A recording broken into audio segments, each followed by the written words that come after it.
Hello दोस्तों, welcome back my YouTube channel. तो दोस्तों हम देख रहे हैं हिंदी साहित्य का इतिहास। हिंदी साहित्य में जितने भी कवि हैं उन सभी के विषय में हम यहाँ पर डिटेल्स में देख रहे हैं।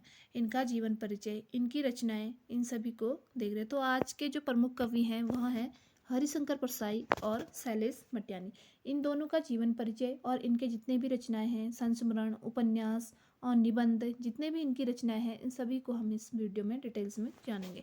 तो दोस्तों वीडियो को स्टार्ट करते हैं। सबसे पहले हम देखेंगे हरिशंकर परसाई का जीवन परिचय।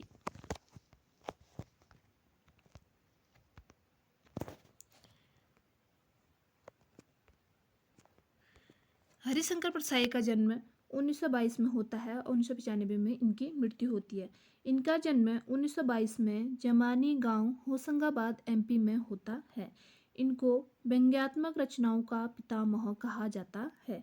हरिशंकर परसाई को व्यंग्यात्मक रचनाओं का पितामह कहा जाता है। हरिशंकर परसाई की अधिकतर रचनाओं की विधि क्या है? व्यंग्यात्मक है। तो दोस्तों इन्होंने अधिकतर रचनाओं की जो विधि रचना की है वह व्यंग्य के रूप में की है। आगे देखते हैं हरिशंकर परसाई के प्रमुख उपन्यास। तो दोस्तों इन्होंने अनेक उपन्यास भी लिखे, जैसे रानी रागफनी की कहानी, तट की खोज, ज्वाला और जल, टेराकोटा, कोयल और आवृत्तियाँ। तो दोस्तों ये इनके प्रमुख उपन्यास हैं। आगे देखते हैं हरिशंकर परसाई के निबंध। तो दोस्तों इन्होंने अनेक निबंधों की रचना भी की, जैसे पगडंडियों का जमाना, सदाचार का ताबीज, अपनी अपनी बीमारी, विकलांग श्रद्धा का दौर, आवारा भीड़ के खतरे, निठल्ले की डायरी, सुनो भाई साधो, तब की बात और थी, तुलसीदास चंदन घिसे, बारात की वापसी। और आगे है जैसे उसके दिन फिरे, ठिठुरता हुआ गणतंत्र, वैष्णव की फिसलन, बेमानी की परत, पाखंड का अध्यात्म, भूत के पांव पीछे, शिकायत मुझे भी है, निंदा रस और प्रेमचंद्र के फटे जूते और अंत में। तो दोस्तों ये इनके प्रमुख निबंध हैं। इसमें मोस्ट इम्पोर्टेंट है ठिठुरता हुआ गणतंत्र हो गया, और वैष्णव की फिसलन हो गई, और आवारा भीड़ के खतरे। ऐसे ही निबंध इनके परीक्षा में पूछे जाते हैं। आगे देखते हैं हरिशंकर परसाई के प्रमुख कहानियाँ। तो दोस्तों इन्होंने अनेक कहानियों की रचना भी की, जैसे निठल्ले की डायरी हो गया, भोलाराम का जीव, जैसे उसके दिन फिरे, एक फरिश्ते की कथा, हंसते हैं रोते हैं। ये इनके प्रमुख कहानियाँ हैं। इससे आगे है हरिशंकर परसाई ने कुछ निबंध लिखे जो व्यंग्य के रूप में इन्होंने लिखे थे, जैसे कि वैष्णव की फिसलन, ठिठुरता हुआ गणतंत्र, तिरछी रेखाएं और विकलांग श्रद्धा का दौर।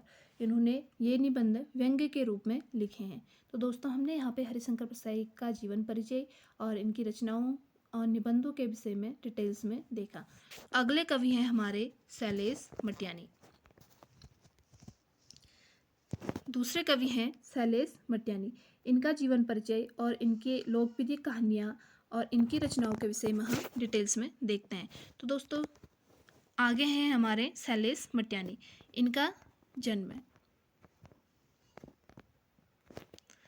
सबसे पहले देखते हैं शैलेश मटियानी का जन्म। इनका जन्म 1931 में होता है, 2001 में इनकी मृत्यु हो जाती है। इनका मूल नाम रमेश चंद्र था।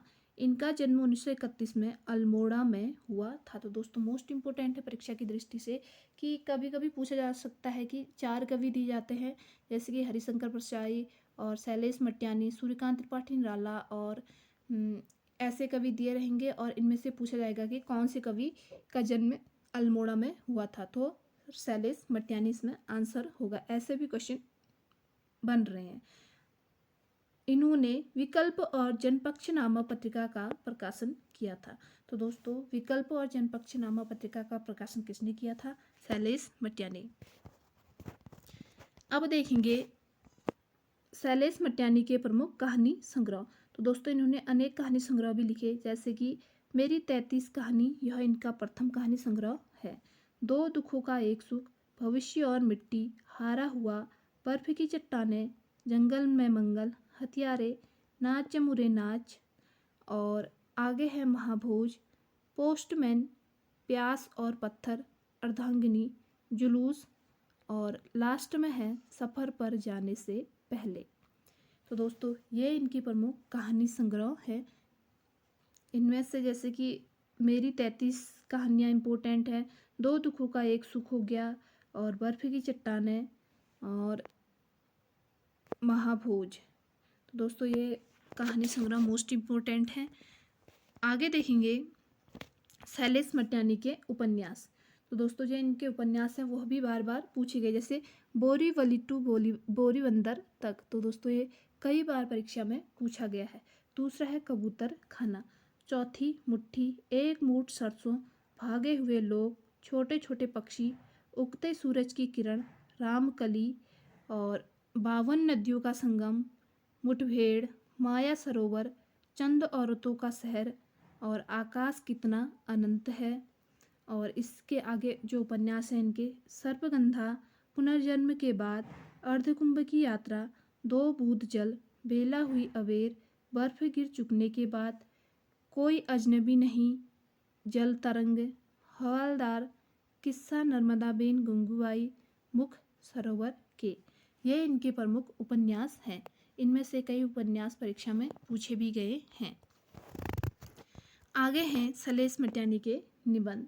इन्होंने निबंधों की रचना भी की, जैसे कागज की नाव हो गया, यदा कदा, राष्ट्रभाषा का सवाल, और लेखक की हैसियत से, किसके राम कैसे राम, कभी कभार। ये इनके प्रमुख निबंध संग्रह है। आगे देखेंगे शैलेश मटियानी के बाल साहित्य। इन्होंने बाल साहित्य की रचना भी की थी, जैसे कि बिल्ली के बच्चे, हाथी चींटी की लड़ाई, और फूलों की नगरी, मुड़ मुड़ कर मत देख। ये शैलेश मटियानी के बाल साहित्य हैं। तो दोस्तों ये थी आज की वीडियो, जिसमें हमने शैलेश मटियानी और हरिशंकर परसाई के विषय में डिटेल्स में देखा। तो वीडियो अच्छी लगे वीडियो को लाइक करें, शेयर करें, और चैनल पर नए हैं तो चैनल को सब्सक्राइब करें। Thank you so much.